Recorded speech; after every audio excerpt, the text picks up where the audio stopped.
uang.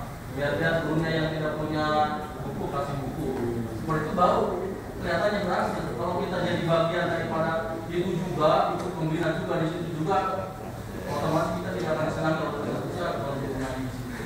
Nah, penyuluh itu artinya yang membawa isu besar ketika ada organisasi, ketika ada umpamanya pemodalan agama dan sebagainya, baru di situ penyuluh tampil untuk mengkoordinir masyarakat agar jangan sampai terkontaminasi soal itu. Nah, selama masyarakat itu masih bergairah dalam hal keagamaan, ya penyuluh bisa mantul aja lah gitu ya. Setuju Pak. Betul, Pak. Betul, setuju. Jadi memang seperti yang Pak Rahman bilang, bagusnya kita itu di sini apa, di sini apa, di sini apa, karena misalnya dengan gaya seperti siapa? Pak Sultan. Jadi apa?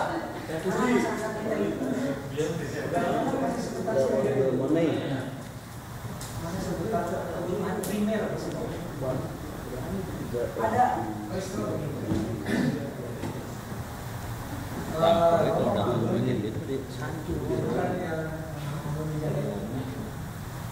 ya itu sebenarnya bukan beliau juga.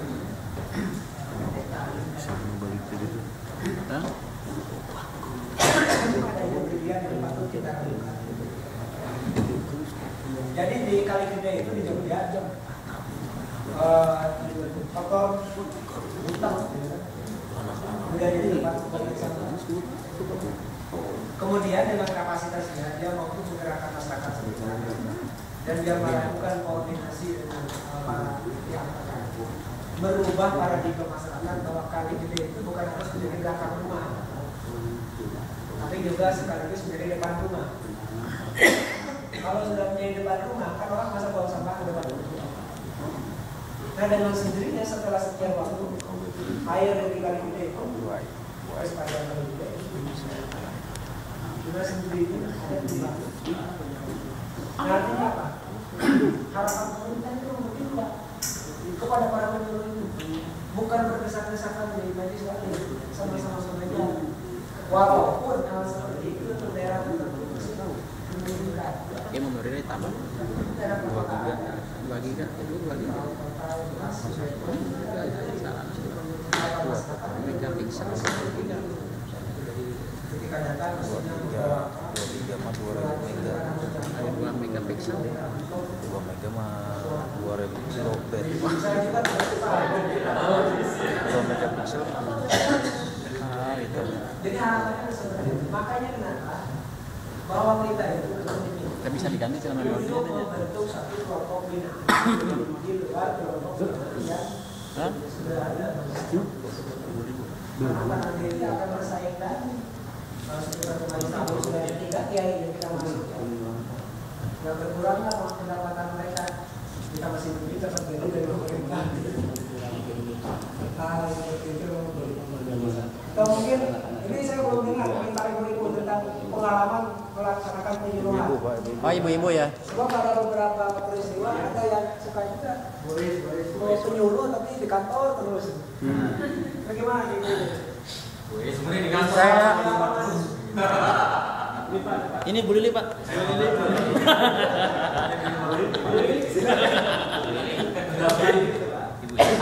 Terima kasih. Ada yang tadi seperti saya katakan bahwa tugas penyuluh itu satu sisi sebagai penyuluh agama, satu sisi juga ada tugas sebagai PNS, itu yang membedakan antara penyuluh dengan ustadz atau kiai yang lain. Kemudian tugas pokok penyuluh agama karena sebagai PNS adalah menyampaikan penyuluh pembangunan melalui bahasa agama. Tapi kita jarang sekali di sini dibahas pembangunan yang mana gitu. Harus diidentifikasi dulu pembangunan yang mana karena kaitannya dengan tingkat keberhasilan kan di sini harus. Kalau pembangunannya barangkali bangunan fisik atau moral atau apa gitu, nanti kita ada terukur. Maka ini perlu dijelaskan dulu pembangunan yang mana dulu, setelah itu baru kita bekerja. Itu saja, Pak. Oke, ada satu kasus dari Pak Lili ini, ada yang bisa membantu? Pak Lili jawab. Jadi, Nih, Jambi. sebelah sini masih adem-adem ya. Adem-ademan. Petalit. Semakin berat di mata ini.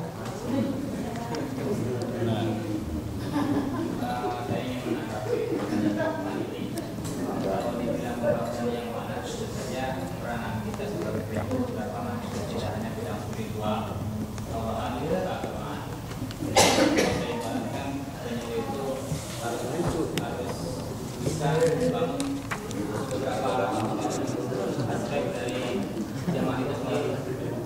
Jadi kalau kita bilang bahwa sehat itu jasmani, kemudian sosial dan ekonomi. Karena masyarakat secara heterogen, ada mereka yang membutuhkan makan, itu barang hal yang harus kita kembangkan. Bagaimana ekonomi umat itu bisa bangkit. Tentu saja itu juga harus punya jiwa entrepreneur. Kemudian dalam bidang keagamaan memang itu fungsional ya sebagai bentuk harus bisa meninggikan moralitas masyarakat. Dan selanjutnya banyak. Maksud saya begini Pak, dalam tupoksi itu kan tidak dijelaskan pembangunan yang mana gitu, tidak ada identifikasi itu, supaya ya kaitannya dengan tingkat keberhasilan kita kan, kita dituntut banyak gitu. Pembangunan sekolah apa itu, pembangunan masjid gitu, pemerintah juga tidak jelas pembangunan yang mana gitu. Baik, pada ini masih ada teman kita yang Kritis Pak Lili teh. memperjelas. Tapi sih kudu ngabangun sekolah.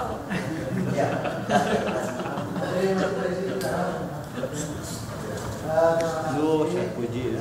Ya, saya puji. Misalnya pembangunan yang mana?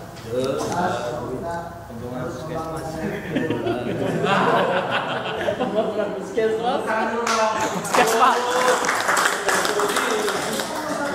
Puskesmas. Artinya bahwa memang Bangun puskesmas.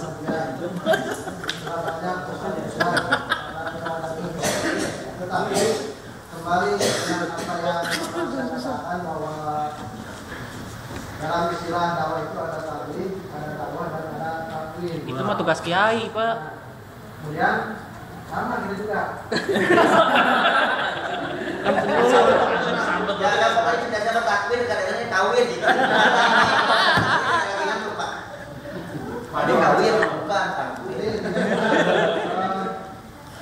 Pada proses pemberdayaan ada yang ada di masyarakat seperti dan termasuk juga peradaan dengan teknik-teknik dan metode-metode yang sampai kita menghubungi mereka dengan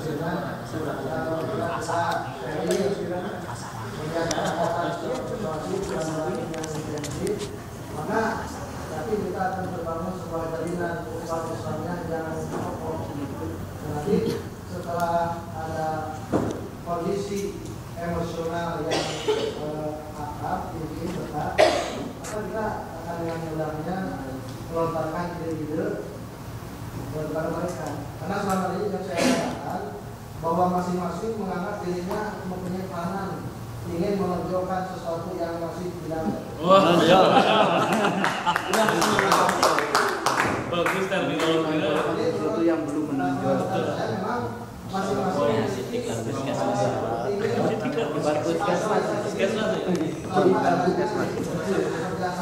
Bagaimana Pak Yosef sudah kalau sudah ada? Ya, ada.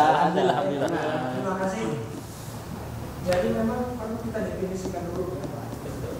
Pembangunan apa ya menjadi tugas? Jangan-jangan pembangunan fisik. Menyuruh yang lain dari kasih motor tiap tahun yang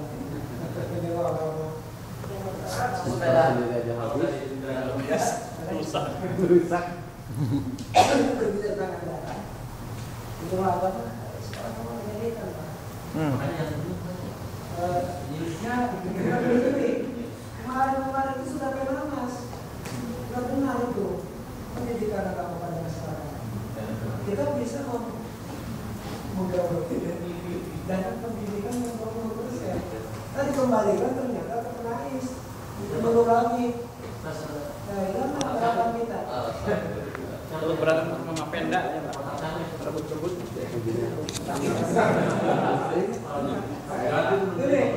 Ini tentang tema tentang struktur organisasi yang didikan ya. Di depan itu baru akan terjadi beberapa organisasi. Mudah-mudahan sih. Sebab di antara radio dan di pihak pusat itu berbeda.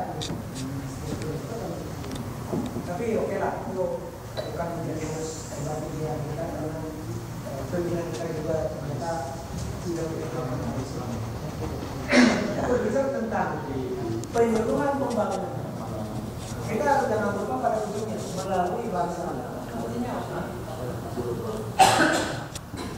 Fungsi Depak itu apa?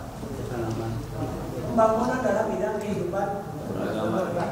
Maka otomatis kita pun mengacu ke situ, melakukan penyuluhan pembangunan dalam kehidupan plus melalui bahasa agama. Seperti yang saya ungkapkan tadi, agama kita mengajarkan cara etika bekerja, bahwa agama itu tidak mau bekerja, masa kerja seperti apa?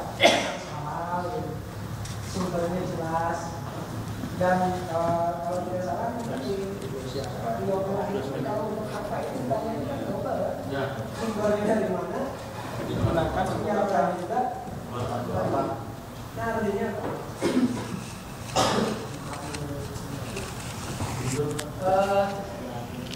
kita memberikan penyuluhan kepada masyarakat, penyuluhan pembangunan melalui bahasa agama. Bagaimana kita bisa mengatakan bahwa kebersihan itu adalah sesuatu yang harus kita pelihara. Itu otomatis kita menghadirkan dalil-dalil tentang pentingnya bersih, pentingnya suci. Tapi kita juga kalau mungkin ya tadi melakukan action, menggerakkan. Mungkin pada hari tertentu kita melakukan kalau dulu pada istilah diusi. Tapi hal itu bukan satu-satunya tanggung jawab kita seperti yang para bilang tadi. Sebab itu harus melakukan koordinasi lintas sektoral. Kalau meskipun kita tidak punya dana, tapi kalau kabupaten ini kita makan juga melalui destinasi atau desa, kita bisa menggandeng tanggung mereka melakukan suatu kegiatan bersama. Sebab masyarakat dalam bina dekat kita itu pada dasarnya masyarakat mereka juga. Kita bisa melakukan kegiatan bersama dengan dana dari mereka, dan kita adalah salah satu bagian dari tim bergerak